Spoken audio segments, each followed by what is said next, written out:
नमस्कार। अमलान बाग के segment gardening 101 में मैं अक्सर आपके साथ नए नए पौधों की बातें करती हूँ, उनके बारे में बताती हूँ ताकि आप उनसे दोस्ती कर लें और आप उन्हें जब समझ जाएंगे तो आपको पौधे उगाना बहुत आसान हो जाएगा और आपको लगेगा अरे गार्डनिंग तो बहुत आसान चीज थी। आज का एपिसोड है आपके कमेंट्स के ही मुताबिक खुशबूदार बेलों पर। लेकिन आज का एपिसोड शुरू करने से पहले मैं आपसे सिर्फ 2 बातें करना चाहूंगी। सिर्फ आधा मिनट आपका लूंगी, प्लीज दे दीजिए। पहली बात तो ये कि अमलान बाग के 50 के सब्सक्राइबर्स होने के बाद आपकी बहुत सारी शुभकामनाएं, आशीर्वाद, ब्लेसिंग्स मिला, जिसके लिए तहे दिल से आपका शुक्रिया। और दूसरा, बिटिया के बर्थडे की बहुत विशेष मिली और उसके बाद एक बार फिर आपका बहुत बहुत धन्यवाद। आपका आशीर्वाद ऐसे ही बना रहे। दूसरी चीज है, मैं आपसे माफी मांगना चाहती हूँ, कान पकड़कर माफी मांगना चाहती हूँ, क्योंकि आपके बहुत सारे कमेंट्स इकट्ठे हो गए थे और मैं उनका जवाब नहीं दे पा रही थी। आज कॉमनली उनका जवाब दे रही हूँ। वजह ये थी कि मैं पिछले कुछ दिनों में एक ग्राफी बनाने में बिजी हो गई थी। ये ग्राफी है मिनिएचर गार्डनिंग के बारे में, जिसका टाइटल है the art of miniature gardening. इसमें मैंने मिनिएचर गार्डनिंग के सभी एस्पेक्ट्स पे कंप्लीटली बात की है। हैंड्स ऑन एक्टिविटी है, detailed knowledge about fairy garden and miniature garden है। अगर आप इसे देखना चाहते हैं तो मैं इसका लिंक डिस्क्रिप्शन बॉक्स में शेयर कर दूंगी। हाँ, आने वाले वक्त में भी थोड़ा ये ग्राफी मुझे बिजी रखेगी, तो मैं एडवांस में कान पकड़कर फिर से आपसे माफी मांग लेती हूँ। तो अब देर नहीं करते हैं और खुशबूदार बेलों के साथ इस वीडियो की शुरुआत करते हैं। मैं हूँ अंजना, वेलकम टू अमलान बाग।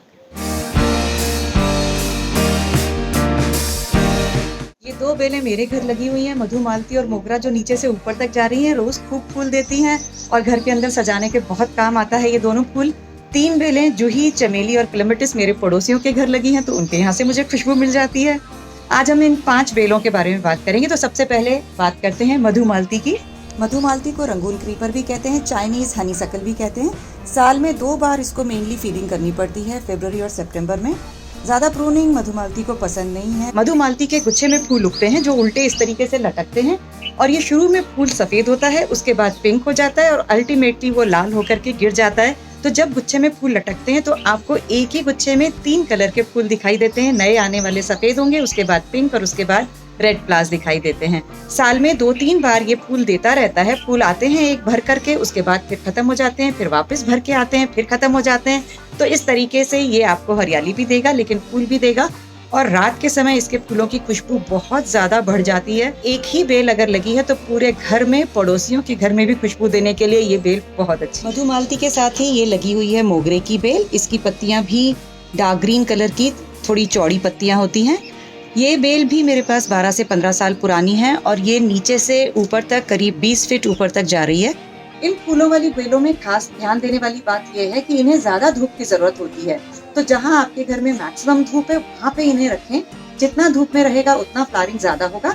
नीचे जो मोगरे की पत्तियां हैं या टहनियां हैं उनमें इतनी फ्लावरिंग नहीं होती जितनी ऊपर होती है। ऊपर लिटरली पौधा इस तरीके से भर जाता है जैसे आसमान में सितारे बिखरे हुए होते हैं। इसके फूल स्प्रिंग से शुरू होते हैं और सर्दी आने के पहले तक आते रहते हैं। जैसे जैसे रात में ठंडक होती है इसके फूल खिलते हैं और सुबह जैसे जैसे गर्मी बढ़ने लग जाती है उसके फूल झड़ जाते हैं। मोगरे के फूल की लाइफ सिर्फ एक रात होती है, इसीलिए अगर आप कभी सुबह इन्हें तोड़ के अपने घर में सजा भी लेते हैं तो कोई दिक्कत नहीं है, क्योंकि वो गर्मी में वैसे भी झुलस के गिर जाते हैं। और अब बात करते हैं कुछ ऐसी बेलों की जो मेरे पड़ोसियों के घर लगी है लेकिन खुशबू मुझे भी मिलती है। मेरे सामने लगी है चमेली की बेल। चमेली जैस्मिन की एक वैरायटी है और 20 से 30 फीट ऊंची चली जाती है, 10 से 15 फुट चौड़ी चली जाती है। गर्मियों में बहुत खुशबूदार फूल देती है। चमेली में भी ऐसे ही होता है, एक बार भर के फूल आते हैं फिर बंद हो जाते हैं, दूसरी बार फिर 20-25 दिन बाद फूल आते हैं फिर बंद हो जाते हैं। थोड़े बहुत फूल बीच बीच में आते रहते हैं। चमेली वैसे एक मेडिसिनल प्लांट भी है। चमेली के फूलों की बहुत ही मेडिसिनल वैल्यू है, जिससे जैस्मिन टी बनाई जाती है। बहुत ही रिच होती है एंटीऑक्सीडेंट्स के लिए, साथ ही वेट लूज करने में बहुत फायदेमंद होती है जैस्मिन टी। मेनली ये जैस्मिन की वेराइटीज कैमेलिया सिनेंसिस या जैस्मिनम ऑफिशियल से बनाई जाती है। खुशबूदार बेलों में नंबर 4 पर है जूही, जिसको जैस्मिन ऑरिकुलेटम भी कहते हैं। जूही में बहुत छोटे छोटे फ्लावर्स होते हैं। मोगरे से थोड़ी छोटी पत्तियां होती हैं लेकिन शेप उनका काफी मोगरे के जैसा ही होता है, लेकिन फूल छोटा होता है और बहुत भर के छोटे छोटे खूबसूरत सितारों जैसे फूल उगते हैं। जूही मेनली इंडिया और इंडिया के आसपास नेपाल, भूटान, श्रीलंका, इन जगहों पर उगाई जाती है। इंडिया में खासतौर से इसकी कमर्शियल खेती होती है क्योंकि इसमें से एक ऑयल निकाला जाता है। जूही की बेल भी 20-30 फुट ऊंची इसी तरीके से चली जाती है। चौड़ाई इसकी थोड़ी कम होती है मोगरे के कंपैरिजन में। फ्लावरिंग सीजन वही होता है स्प्रिंग टू ऑटम, तो पूरी गर्मियां आपको बहुत फूल खुशबूदार मिलते रहते हैं। सबसे आसानी से अगर कोई खुशबूदार फूलों की बेल आप उगा सकते हैं तो वो है क्लेमेटिस। क्लेमेटिस मार्च से अक्टूबर तक आपको फ्लावरिंग देता रहता है। 2 बार फुल ब्लूम आता है, बीच बीच में थोड़ी थोड़ी फ्लावरिंग होती रहती है।